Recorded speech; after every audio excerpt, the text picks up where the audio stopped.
धरती हमारी माँ है। इसके 70% भाग पर जल है। जल तत्व जीवन के लिए अत्यंत महत्वपूर्ण है। क्या आप जानते हैं, पृथ्वी पर 97% जल खारा है, जो समुद्र और झीलों के रूप में है। केवल मात्र 2% जल बर्फ व ग्लेशियर के रूप में है और 1% जल शुद्ध पीने योग्य है, जो वर्षा के द्वारा नदियों और झीलों से शुद्ध होकर के रिसाइकिल होकर के आता है। वर्तमान में विश्व की 10% आबादी के पास पेयजल उपलब्ध नहीं है। अगर इसी प्रकार से जल का दुरुपयोग होता रहा तो आने वाले सन 2025 तक इस धरा की 50% आबादी के पास पीने योग्य पानी की कमी हो जाएगी।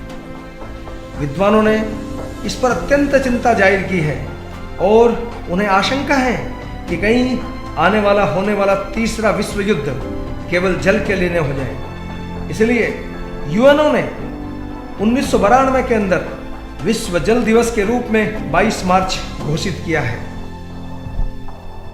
अमेरिकी अनुसंधान संस्थान नासा ने 2010 से लेकर 2016 तक सर्वे किया।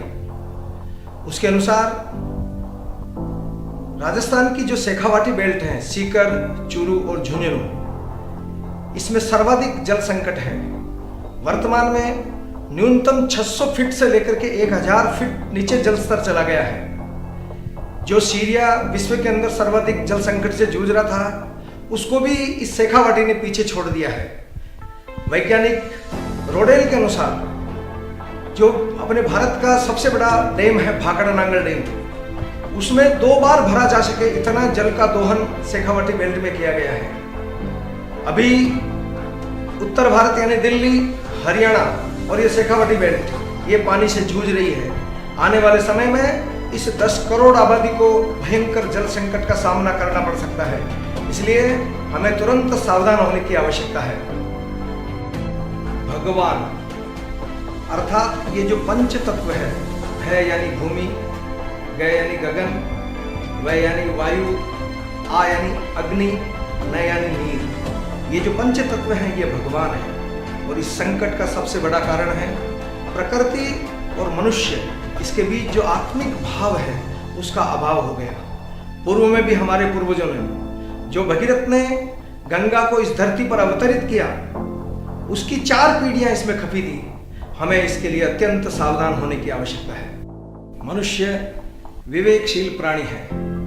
इस समस्या का समाधान हमारे हाथों में है। राजीव दीक्षित के अनुसार उसने एक समाधान बताया कि घर का पानी घर में, खेत का पानी खेत में और गांव का पानी गांव में, यदि इस प्रकार इसको संग्रहित किया जाए तो इस इतनी बड़ी समस्या का समाधान कर सकते हैं।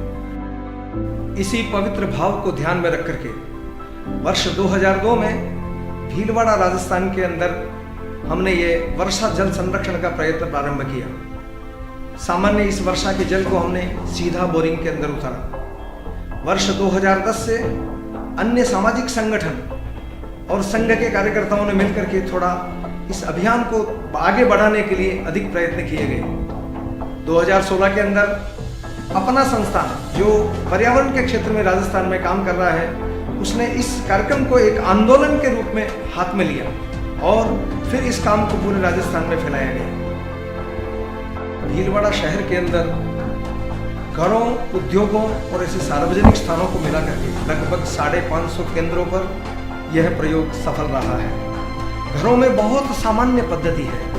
यदि आपका पहले प्रयोग जल संरक्षण या वाटर हार्वेस्टिंग नहीं कर रखा है तो भी मुश्किल से 10,000 रुपये के खर्च में ये सामान्य काम हो सकता है। छत के पानी को पहले छत साफ कर दें, फिर वो जो पानी जिस नाले से होकर के नीचे आता है, वो जहाँ बाहर निकल रहा है, अपना जो घर का वाटर टैंक है वहाँ तक उस पानी को लाना होगा।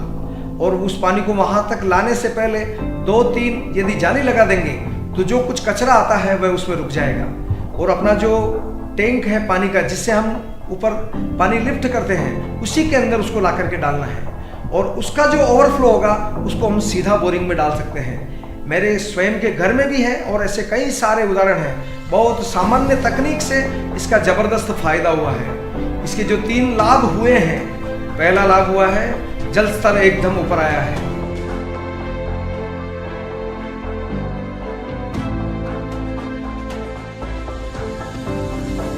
यहाँ का जो TDS था, कुछ एरिया में बिल्कुल फैक्ट्रियों का केमिकल का पानी जाता था, तो 3000 TDS तक का जो पानी था, जो मुंह में ले भी नहीं सकते थे।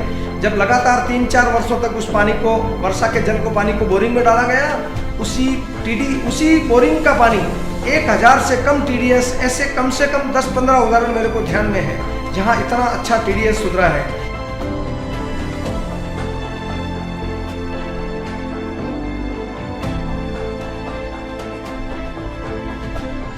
इसी प्रकार सीधा सीधा आर्थिक फायदा होता है, पानी का ट्रांसपोर्टेशन बचता है और लाखों रुपए की बचत हुई है। रामसनेही चिकित्सालय में जो प्रति माह 30 से 35 टैंकर आते थे, वो 2010 में जब जल संरक्षण किया, उसके पश्चात 1 रुपए का पानी भी, आज तक 1 टैंकर पानी भी मंगाने की आवश्यकता नहीं पड़ी है। हम समाज के लोग मिलकर के, केवल सरकार के भरोसे नहीं रह करके हम इस समस्या का समाधान कर सकते हैं। आओ आप और हम अपना संस्थान के साथ मिलकर के, कंधे से कंधे मिला करके इस राष्ट्रीय समस्या के, इस राष्ट्रीय संकट के समाधान के लिए एक साथ जुट होकर के लगे। जय भारत, जय हिंद। आओ इस धरती को हम मिलजुल कर बचाएं, अपने विचार नेचर का फ्यूचर हैशटैग के साथ शेयर करें।